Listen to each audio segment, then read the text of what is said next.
Highest quality title race of all time, but coming out on top again in the Premier League, Manchester City.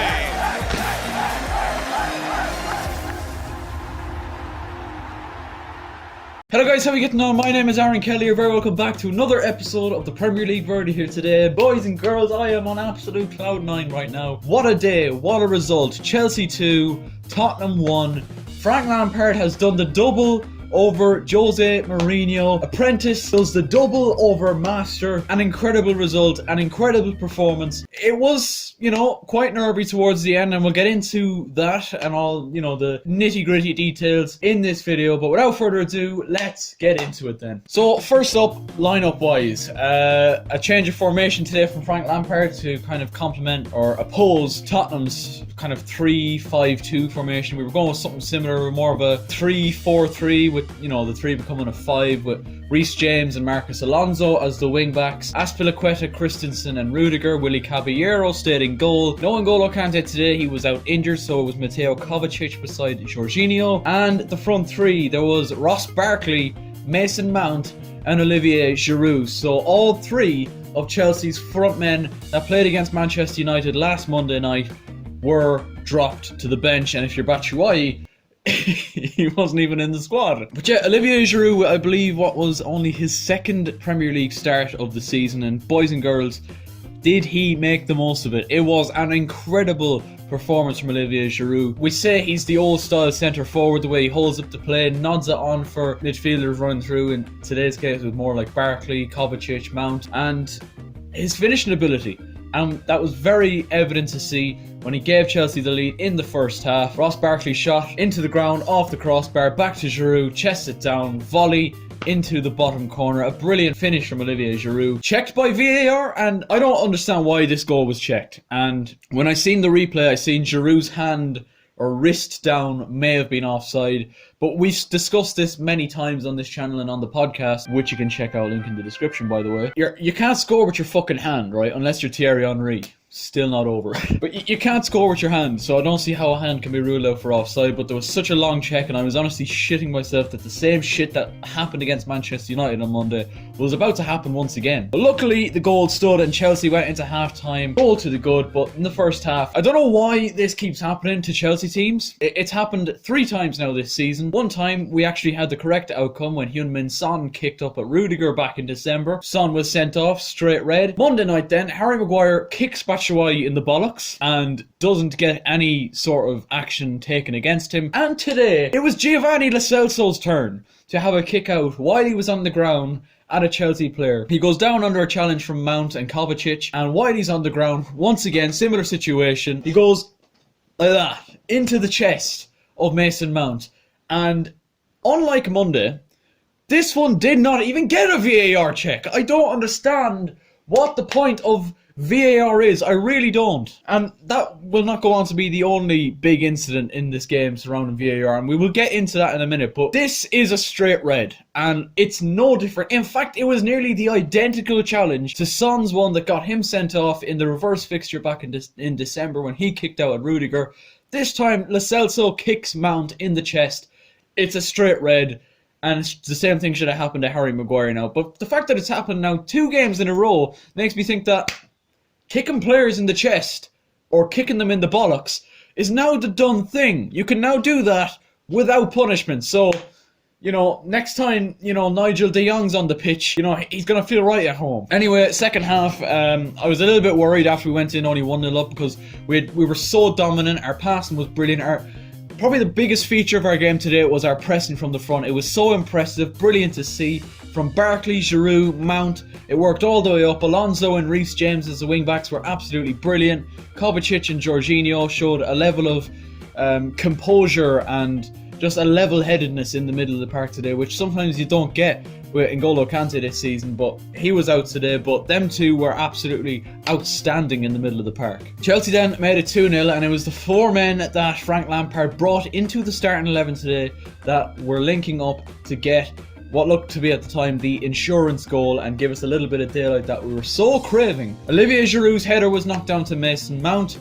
He laid it off to Ross Barkley, and Ross Barkley laid it off to Marcus Alonso to smash it into Hugo Lloris's bottom corner to give Chelsea a 2-goal advantage 10-15 minutes into the start of the second half.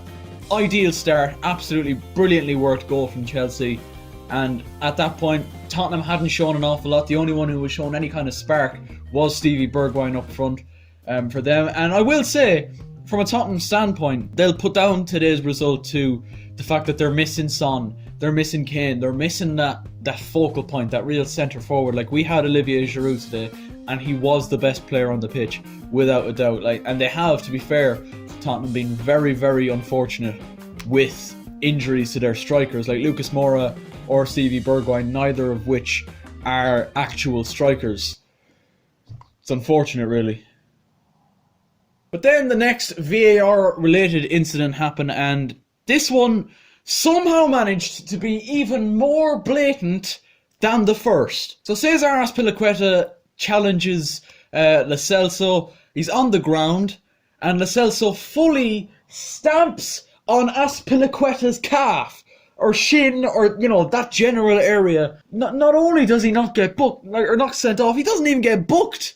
And this time VAR actually physically looked at this decision and said that it's not a red card. Like, he could have broken Azpilicueta's leg. We know Azpilicueta does not stay down easily under, you know, heavy challenges or whatever. He's very quick to get back to his feet, is what I'm trying to say. So he's not the kind of player you'd expect to be rolling around or whatever, but he was in a lot of pain. And so basically VAR then said that there was no other place for Lo Celso to put his foot, even though there was infinite blades of grass for Lo Celso to put his foot down. He did not. So they're basically saying he had to stamp on Azpilicueta. I don't understand it. I really, really don't. I don't understand where they're coming from. I just don't, and I never will. And then, incredibly, they then went back on their decision and admitted that they were wrong. So my question to you, boys and girls, is what's the difference between Michael Oliver